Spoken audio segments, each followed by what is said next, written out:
ಒಂದು ದಿನ ಅಪ್ಪ ಮಗಳು ಒಂದು ಊರಿಂದ ಇನ್ನೊಂದು ಊರಿಗೆ ಬಸ್ನಲ್ಲಿ ಟ್ರಾವೆಲ್ ಮಾಡ್ತಾರೆ. ಬಸ್ನಲ್ಲಿ ಟ್ರಾವೆಲ್ ಮಾಡುವಾಗ ಬರುತ್ತೆ. ಬಸ್ ಹತ್ತಿದ ನಂತರ ನೋಡ್ತಾರೆ ಎಲ್ಲ ಸೀಟು ಫುಲ್ಲಾಗಿದೆ, ಒಂದೇ ಒಂದು ಸೀಟು ಖಾಲಿ ಇದೆ. ತಂದೆ ಆ ಸೀಟಲ್ಲಿ ಕೂತ್ಕೊಂಡು ಮಗಳನ್ನು ತನ್ನ ಕಾಲ ಮೇಲೆ ಕೂರಿಸ್ಕೊಳ್ತಾನೆ. ಅದು ಸೈಡಿನ ಸೀಟ್ ಆಗಿರ್ತದೆ. ಅದಕ್ಕೆ ಹೋಗುವಾಗ ಗಾಡಿಯಲ್ಲಿ ಏನಾದರೂ ತಿರುವು ಬಂದಾಗ, ಕರ್ವಿಂಗ್ಸ್ ಎಲ್ಲ ಇದ್ದಾಗ ತನ್ನ ಮಗಳು ಬೀಳಬಾರ್ದು ಅಂತೇಳಿ ಮಗಳಿಗೆ ಎರಡೂ ಕಡೆಯಿಂದ ಹಿಡ್ಕೊಳ್ಳೋ ಥರ ಮಾಡಿ ಕೈಯನ್ನು ಚಾಚಿ ಮುಂದುಗಡೆ ಸೀಟನ್ನು ಹಿಡ್ಕೊಂಡು ಗಟ್ಟಿಯಾಗಿ ಕೂತಿರ್ತಾನೆ. ಗಾಡಿ ಚಲಿಸೋಕೆ ಸ್ಟಾರ್ಟ್ ಆಗುತ್ತೆ. ಸುಮಾರು ದೂರ ಹೋಗಿದ ನಂತರ ಆ ರೀತಿ ಕರ್ವಿಂಗ್ಸ್ ಬಂದಾಗ ಅಪ್ಪ ತನ್ನ ಕೈಯನ್ನು ಗಟ್ಟಿಯಾಗಿ ಹಿಡ್ಕೊಂಡಿರ್ತಾನೆ, ಮಗಳು ಸಹ ಎದುರಿಗಿನ ಆ ಒಂದು ಹ್ಯಾಂಡಲ್ ಏನು ಬರುತ್ತೆ ಅದನ್ನು ಹಿಡ್ಕೊಂಡು ಕೂತಿರ್ತಾಳೆ. ಸೊ ಮಗಳಿಗೆ ಏನನ್ನಿಸ್ತಾ ಇರ್ತದೆ ಅಂತಂದರೆ, ಈ ಕರ್ವಿಂಗ್ಸಲ್ಲೆಲ್ಲ ಬಂದಾಗ ತಾನೇನು ಗಟ್ಟಿಯಾಗಿ ಹಿಡ್ಕೊತಿದ್ದೀನೋ ಅದಕ್ಕೋಸ್ಕರ ತಾನು ಬೀಳ್ತಾ ಇಲ್ಲ, ತಾನು ಅದಕ್ಕೆ ಗಟ್ಟಿಯಾಗಿ ಕೂತಿದ್ದೀನಿ ಅನ್ನೋ ಒಂದು ಯೋಚನೆಯಲ್ಲಿ ಹೋಗ್ತಾ ಇರ್ತಾಳೆ. ಇನ್ನೂ ಸುಮಾರು ದೂರ ಹೋದ ನಂತರ ಮಗಳಿಗೆ ನಿದ್ದೆ ಬರುತ್ತೆ.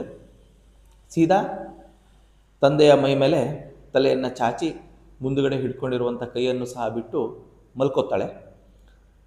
ಗಾಡಿ ಅದೇ ರೀತಿ ಕಂಟಿನ್ಯೂ ಆಗ್ತಾ ಇರ್ತದೆ. ಬಟ್ ಅವಳು ಆ ಸಮಯದಲ್ಲೂ ಸಹ ಎಲ್ಲೂ ಬೀಳೋದಿಲ್ಲ, ಕರ್ವಿಂಗ್ಸ್ ಬಂದಾಗೂ ಸಹ ಬೀಳೋದಿಲ್ಲ. ಯಾಕಂದರೆ ಆ ತಂದೆ ತನ್ನ ಕೈಯನ್ನು ಗಟ್ಟಿಯಾಗಿ ಇನ್ನೂ ಹಿಡಿದಿಟ್ಟಿರ್ತಾನೆ.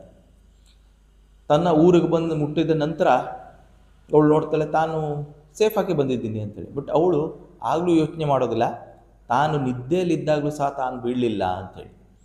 ಇದರಲ್ಲಿ ವಿಷಯ ಏನಂದರೆ, ಎಷ್ಟೋ ಸಿಚುವೇಷನ್ನಲ್ಲಿ ಎಷ್ಟೋ ಸಮಸ್ಯೆಗಳು ಬಂದಾಗ ಏನೋ ಸಂದರ್ಭಗಳಲ್ಲೂ ಸಹ ನಾವು ಅನ್ಕೋತೇವೆ ನಾವು ಮಾಡ್ತಿರೋ ಕೆಲಸದಿಂದನೇ ನಾವು ಸೇಫ್ ಆಗಿದ್ದೇವೆ, ಅಥವಾ ನಾವು ಮಾಡ್ತಿರೋ ಕೆಲಸಗಳಿಂದನೇ ನಾನು ಸಕ್ಸಸ್ ಆಗ್ತಾ ಇದ್ದೇನೆ, ನಾನು ಮಾಡೋದ್ರಿಂದನೇ ಆಗ್ತಾ ಇರುವಂಥದ್ದು ಅನ್ನುವಂಥ ಒಂದು ಭಾವನೆ ಇಟ್ಕೊಂಡಿರ್ತೇವೆ. ಆದರೆ ಎಷ್ಟೋ ಸಲ ಆ ಹುಡುಗಿಗೆ ನಿದ್ದೆ ಬಂದಾಗ, ಅಂದರೆ ಎಷ್ಟೋ ಸಲ ನಾವು ಆ ಕೆಲಸವನ್ನು ಮಾಡದೆ ಬಿಟ್ಟು ಕೂತಿರುವಾಗ ಸಹ ಆ ಕೆಲಸವನ್ನು ಇನ್ನೊಂದು ಶಕ್ತಿ ಮಾಡ್ತಾ ಇರುತ್ತೆ. ಆ ಕಾಣದ ಶಕ್ತಿ ನೀವು ಏನು ಬೇಕು ಏನು ಬೇಡ ಅನ್ನೋದನ್ನು ಅವಳು ಕಾಯ್ತಾ ಇರುತ್ತೆ. ಅದು ಆ ತನ್ನ ಕೆಲಸವನ್ನು ತಾನು ಮಾಡ್ತಾ ಇರ್ತದೆ. ಅದೇ ನಮ್ಮನ್ನು ಕಾಪಾಡುವಂತಹ ಶಕ್ತಿ.